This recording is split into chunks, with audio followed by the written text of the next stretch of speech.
ये तरीका होता है मैयत के गुस्ल का। ये हमारे अब्दुल्ला भाई है, ये यहाँ पर लेटे हुए हैं। अल्हम्दुलिल्लाह ताला आप दुआ करें कि इनके उम्र में बरकतें अता फरमाए, सेहत अता फरमाए, उम्र दराज बिल खैर अता फरमाए। ये हमको सिखाने के लिए यहाँ पर लेटे ताकि इनके जरिए हम सीखें।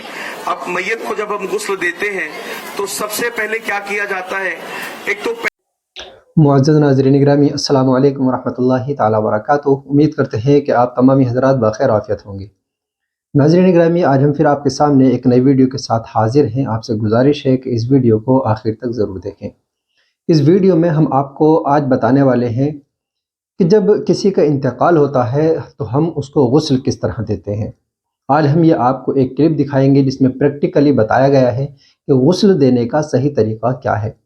क्योंकि हम में से बहुत से हज़रात जब किसी का इंतकाल होता है तो हम ढूंढते फिरते हैं किसी को कि गुस्ल देने वाला कोई मिले, और ऐसे कुछ लोग मखसूस तो होते हैं हर जगह जो गुस्ल देने के लिए होती हैं, लेकिन इसका तरीका क्या रहता है ये हमें सबको आना चाहिए।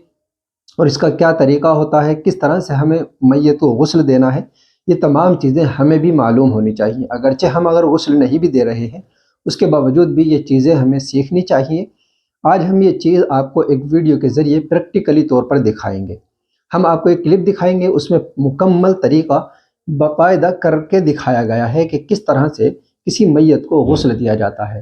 तो आइए पहले हम आपको ये क्लिप दिखाते हैं। ये तरीका होता है मैयत के गुस्ल का।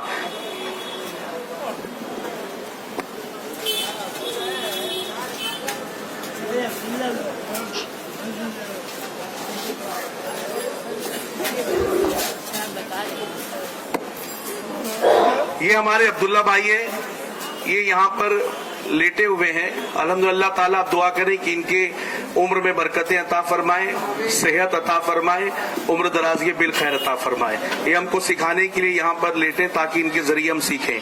अब मैयत को जब हम गुस्ल देते हैं तो सबसे पहले क्या किया जाता है, एक तो पहले हम घबराते बहुत हैं कि गुस्ल देने कैसे जाएं, हमें दुआ नहीं आती और हमें फला काम नहीं आता, हमें दुआ पानी डालते वक्त क्या पढ़नी चाहिए, और अगरबत्ती जब सुलगाई जाती है, लुबान किया जाता है तो क्या करना चाहिए। तो याद रखें कि मैयत के गुस्ल में एक ही फर्ज है। कितना फर्ज है, कितना फर्ज है, एक फर्ज है। मेरी गुजारिश है थोड़ा कुर्सियों पे आ जाएंगे तो अच्छा रहेगा। जितने देर भले आप 10 मिनट खड़े हैं चलेगा, हमें आपसे कोई प्रॉब्लम नहीं, आप 10 मिनट बैठे फिर चले जाए, है ना, रास्ता ब्लॉक नहीं होगा।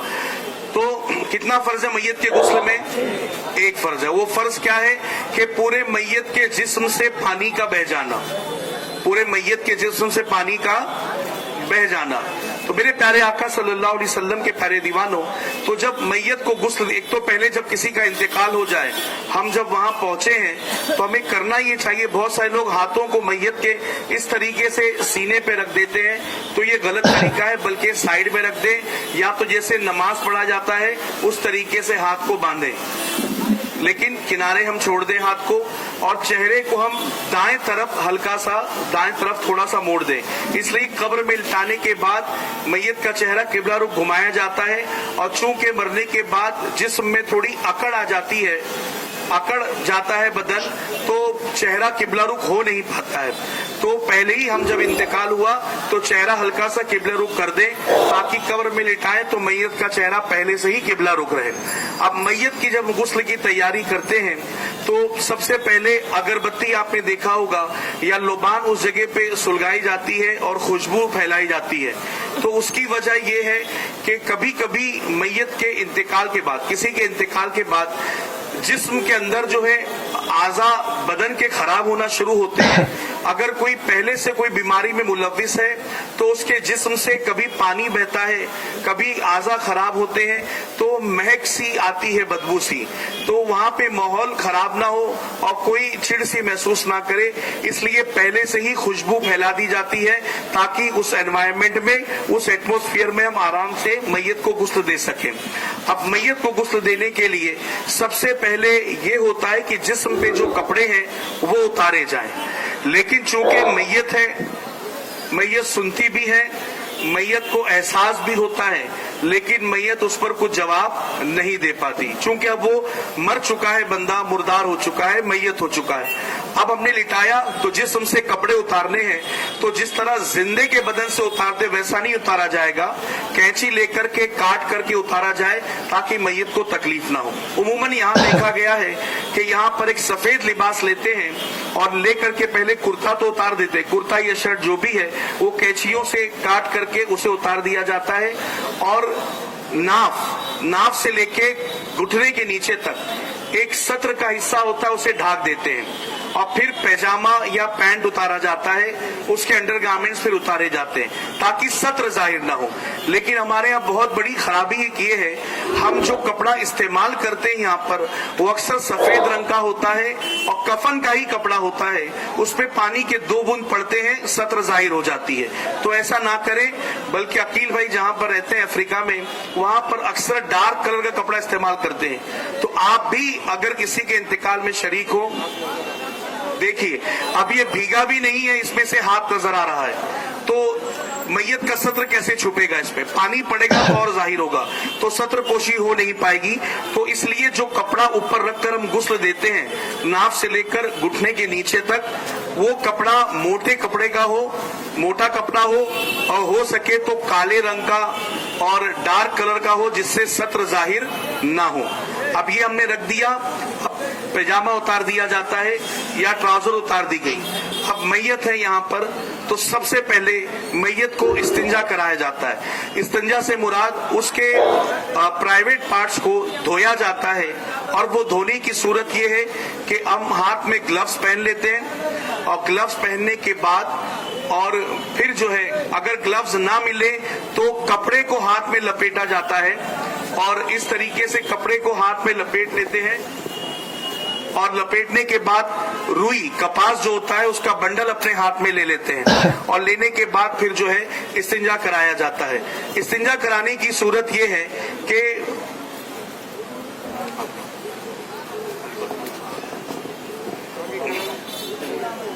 ऐसे इस तरीके से चादर को उठाते हैं, और जो शर्मगाह की जगह होती है, कभी कभी इंतकाल के वक्त जो है गलाजत जिस्म से निकलती है तो उसे साफ किया जाता है, हाथ अंदर डाल करके कपड़े के, ठीक है, लेकिन उसके अंदर झांक करके साफ नहीं करना, देखना नहीं है ना। और फिर वो कपास जो उसे किनारे एक थैली में डाल देना है, अब फिर वापस दूसरा लेना है, गीला करना है उसे, और फिर साफ करना है। इस तरीके से आगे और पीछे की शर्मगाह दोनों को हम साफ कर दें। इस्तिंजा हमने दे दिया। अब मैयत को वुजू कराया जाता है। वुजू कराने की सूरत यह है कि सबसे पहले मिसवाक यानी दांतों को साफ किया जाता है। तो हम कपास लेंगे, और कपास लेकर या कपड़ा लेकर के जिस तरह हम तेल में बाती बनाने के लिए उसे रोल करते हैं, वो रोल करके हम उसे भिगाएंगे, और भिगाने के बाद हम मैयत के मुंह को खोलकर उसके होठों को साफ करेंगे, और दांत जो सामने नजर आते हैं हम उसे साफ करेंगे। और उसके बाद फिर जो है दूसरा कपड़ा या तो कॉटन कपास के रोल को लेकर बाती जैसा बनाकर मैयत के नाक के दोनों नथनों को उसको साफ करेंगे, और फिर वापस से साफ दूसरा कपड़ा लेकर भिगाकर फिर साफ किया जाएगा, और फिर चेहरे पर पानी डालकर धोया जाएगा। चेहरे पर हमने पानी डाला और धो दिया, चेहरा धुल गया। अब उसके बाद गुस्ल देना है। तो गुस्ल का तरीका फिर यही है कि दाएं तरफ आप पानी बहाएं, चेहरा धोएं, चेहरा धोने के बाद दोनों हाथों को, दाएं हाथ को कोहनी समेत धो दिया, फिर बाएं हाथ को कोहनी समेत धो दिया।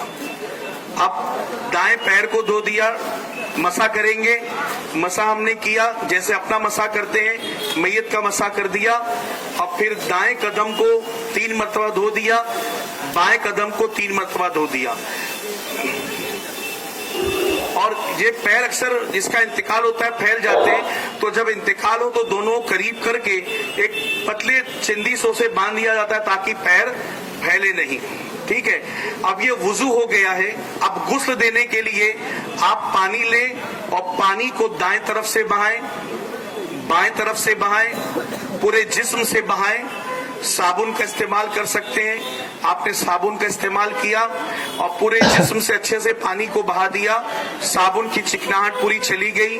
और उसके बाद दाएं करवट उसे घुमा करके اب یہ آدمی زندہ ہے, بھلے آنکھ بند ہے, زندہ ہے, لیکن آسانی ہے, لیکن میت کو ٹرن کرنے کے لیے 2 سے 3 لوگوں کی ضرورت پڑتی ہے.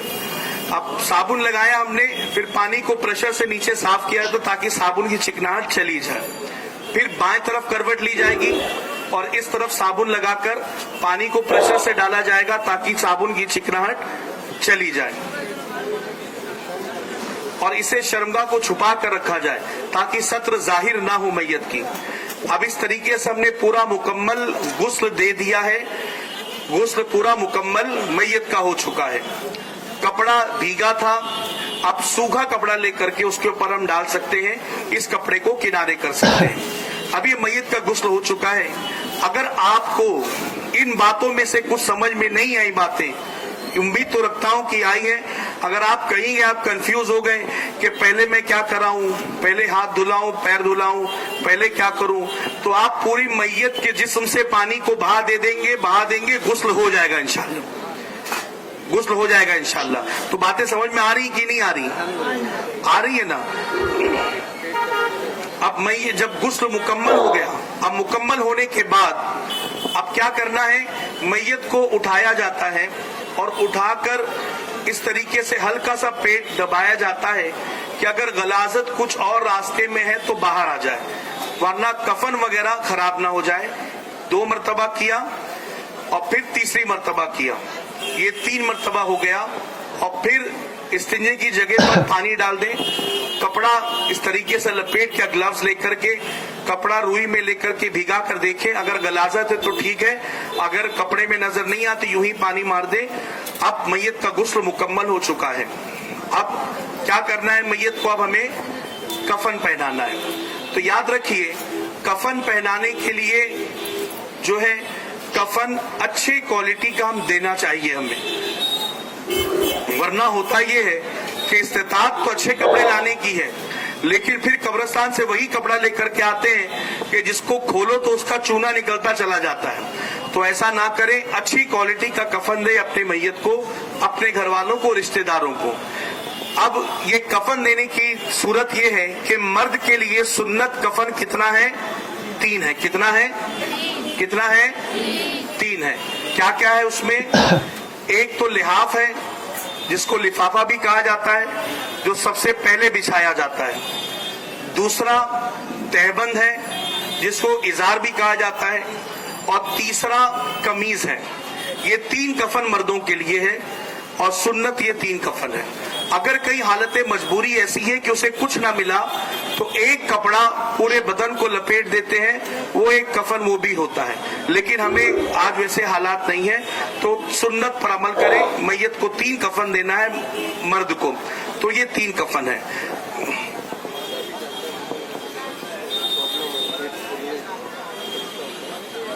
کبھی کبھی کسی کے جسم میں ایسا ہوتا ہے کہ ہوا بھرتی ہے, پیٹ پھولتا ہے, تو اکثر کانوں میں, ناک میں کپاس لگا دیا تاکہ اندر ہوا نہ جائے, اور پیٹ پر کوئی چیز کپڑا چوڑا باندھ دیا جاتا ہے. تو اس کی بھی اجازت ہے کہ اگر کچھ پریشانی, پیٹ پھول رہا ہے تو کپڑا باندھ دیں, اور کیا کوئی چیز وزن چیز رکھی جاتی ہے تاکہ اندر ہوا نہ بھر پائے, تو وہ بھی کرنے کی اجازت ہے. اور آنکھ کھلی ہو, جب انتقال ہوتا ہے تو آنکھ کھلی رہتی ہے, کیونکہ فرمایا گیا کہ روح اس طرف سے جاتی ہے, سر کے طرف سے, تو میت اپنی روح کو مردہ دیکھتا ہے جاتے ہوئے انسان, اور اس کی آنکھیں کھلی رہ جاتی ہیں.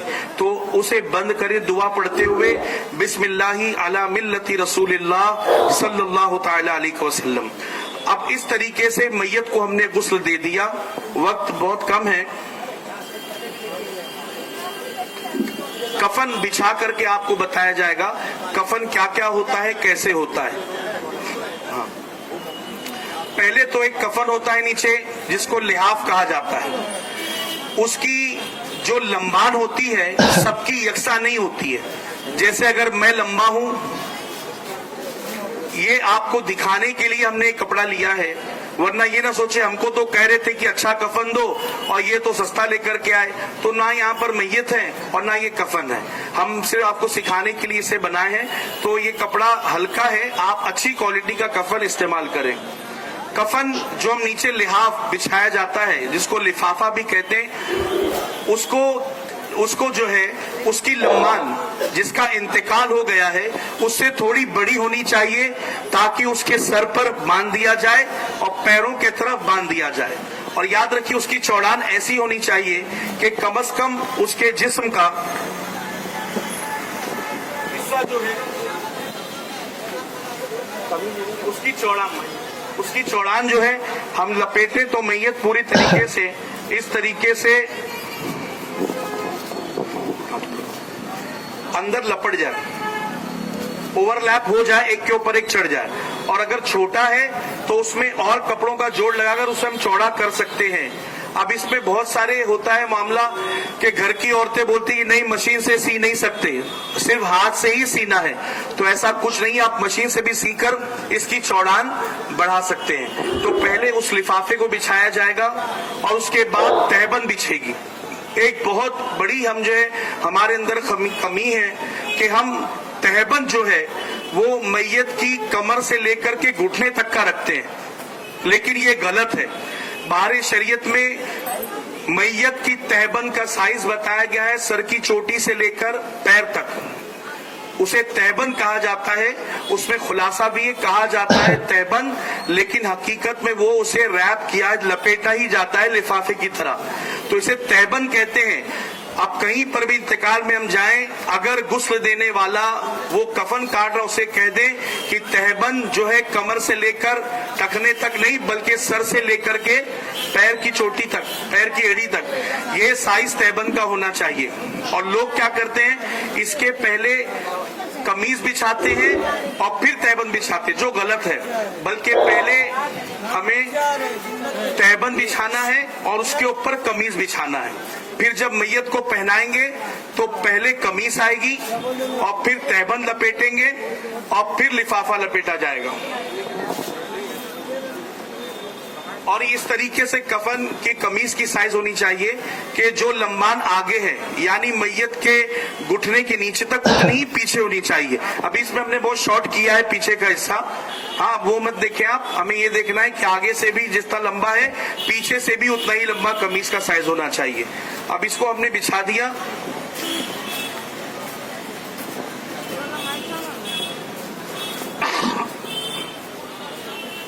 اب اس طریقے سے آیا سمجھ میں آپ کو.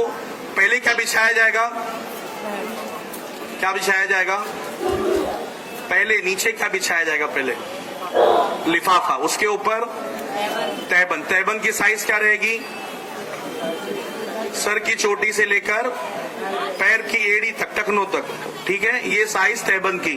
اور اس کے اوپر کرتا قمیض. قمیض کی لمبان جو نارملی پہنے جاتے گھٹنے کے نیچے ٹخنوں تک, یہ پڈلی تک, تو اس طریقے سے آگے پیچھے دونوں سیم سائز ہوگی. اب اس پر جو ہے اس کے بعد ایک جگہ کفن تیار کیا جاتا ہے اور غسل کے بعد میت کو اس نلانے والے سٹینڈ سے اٹھا کر اس پر لٹایا جاتا ہے. اور اوپر عبداللہ بھائی, اور اوپر. اب کیا کریں گے ہم, سب سے پہلے ہم کرتے کو پہنا دیں گے.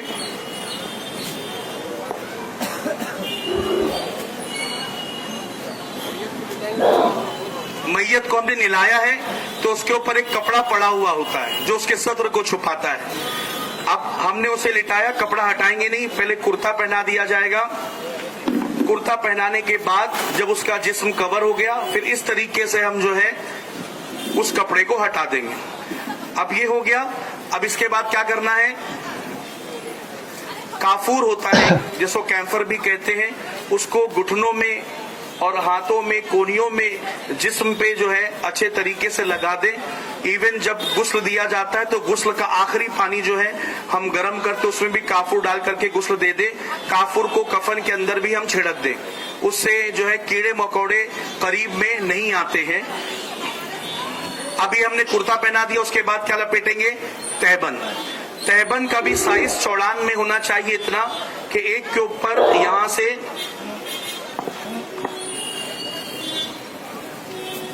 ایسا, یہ سر سے لے کر کے پیر تک ہوتا ہے, ٹھیک ہے, یہ چھوٹا ہے لیکن سر سے لے کر پیر تک, اور یہ چوڑان ایسی کہ اوپر ایک چڑھ جائے. ہم عموماً کپڑا اس میں جو ہے बाएं तरफ हमें मोड़ना है और फिर दाएं तरफ मोड़ना है। दाया लेफ्ट के बाएं के ऊपर आएगा कपड़ा, इसको लपेट दिया। अब लिफाफा आखिरी कफन का हिस्सा, इसको पहले बायां हिस्सा लपेटना है और फिर दायां हिस्सा हमने लपेट दिया। अब देखिए यहाँ इतना छोटा है, क्यों? ताकि इसको एक बांध दिया जाए, वो कोने बांध दिया जाए, दरमियान में एक चिंदी से इसकी चिंदी निकालकर साइड में बांध दिया जाता है। ठीक है, ये कफन का मुकम्मल तरीका हो गया। बांधने के बाद ये थोड़ा खोल दिया जाता है ताकि घर वाले आखिरी जियारत कर ले। लेकिन होता ये है कि औरतों का भी जनाजा है तो गैर मर्द उसकी जियारत के लिए आते हैं, मर्दों का जनाजा है तो गैर औरतें आती जियारत के लिए। तो खुदारा ऐसा ना करें। अब ये सिलसिला मुकम्मल हो चुका है कफन का। अब आप मुझे बताइए, क्या ये बहुत मुश्किल काम है? क्या ये बहुत मुश्किल काम है? नहीं। तो हम पीछे क्यों हटते हैं? एक मरतबा मुझे सेंटा क्रूज से फोन आया कि अब्दुल कदीर भाई आप आ सकते हैं। मैंने कहा क्यों? बोले यहाँ पे गुस्ल देने वाला कोई नहीं। मैंने कहा करीब की मसाजिद में देखो, बोले एक मस्जिद है और वहां के मांगी साहब कहीं बाहर गए हुए हैं। तो हैरत की बात हुई, इतने बड़े गोलीबार वाले इलाके में जहां आबादी इतनी मुसलमानों की है, उसमें कोई एक बंदा ऐसा ना था जो मैयत को गुस्ल दे सके। तो मेरे प्यारे आका के प्यारे दीवानों, इस चीज का ख्याल रखें और याद रखें गुस्ल जरूरी है।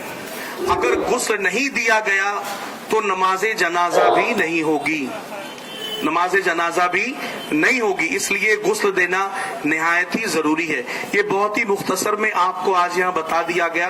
इंशाअल्लाह फिर कभी मौका मिलेगा तो हम जो है हलकों में या फिर मौला अली दरगाह मस्जिद के नीचे सहन में अच्छे तरीके से बराबर साइज का कफन लेकर इंशाअल्लाह आपको बताया जाए किस तरीके से जो है कफन पहनाया जाता है। और इस तरीके से इसमें शरीक होना, जनाजे में शरीक होना, अल्लाह ताला जब तक बंदा जनाजे में शरीक होता है तो हर कदम के बदले अल्लाह ताला गुनाहों को माफ फरमाता है। बंदा 40 कदम चलता है उसे गुनाहों को माफ फरमाता है, 40 साल के गुनाहों को माफ फरमाता है। और फरमाया गया गुनाहे कबीरा को भी खुदा इस अमल के सदके माफ फरमाता है। और जब जनाजे को हम लेकर जाते हैं कब्रिस्तान में नमाज जनाजा के लिए, तो नमाज जनाजा के वक्त अक्सर शोर मचता है, कितनी सफ़े हुई? 7 हो गई, 15 कर दो। 7 हुई, 8 हुई, नहीं, थोड़े जन पीछे जाओ, 9 कर दो। हमारे शरीयत में फरमाया गया किसी की नमाज जनाजा में अगर 3 सफ़े बन गई, अल्लाह ताला उस बंदे की मगफिरत फरमाता है।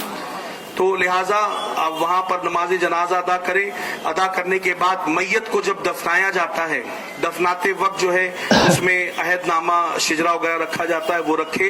और जब मैयत में बरगा लगाया जाता है, चटाई लगाई जाती है और जो मिट्टी डालते हैं दुआ पढ़ते हुए डाले, मिन्हा खलकनाकुम वफीहा नुईदुकुम व मिन्हा नुखरिजुकुम तारतन उखरा। और फरमाया गया उतने देर वहां पर खड़े रहे जितने देर तक एक ऊंट के जानवर को, ऊंट को ज़बा करके उसके गोश्त को तकसीम करने में जितना वक्त लगता है, उतने देर हमें वहां पर खड़े रहकर जिक्र व अस्कार करना चाहिए। कब्र में जब लिटाया जाता है तो अक्सर कुल की मिट्टी जमा की जाती है, तो उसका तकिया बना दिया जाता है ताकि उसके कुल के फयूजु बरकत मिले। और फिर और मिट्टी लेकर के नीचे रखा ताकि दाएं तरफ जो है चेहरा जो है मैयत का रहे दाएं तरफ, और आका अलैहिस्सलातु सलाम की ज़ियारत नसीब हो तो बंदा अदब के साथ हुजूर की बारगाह में पेश हो सके।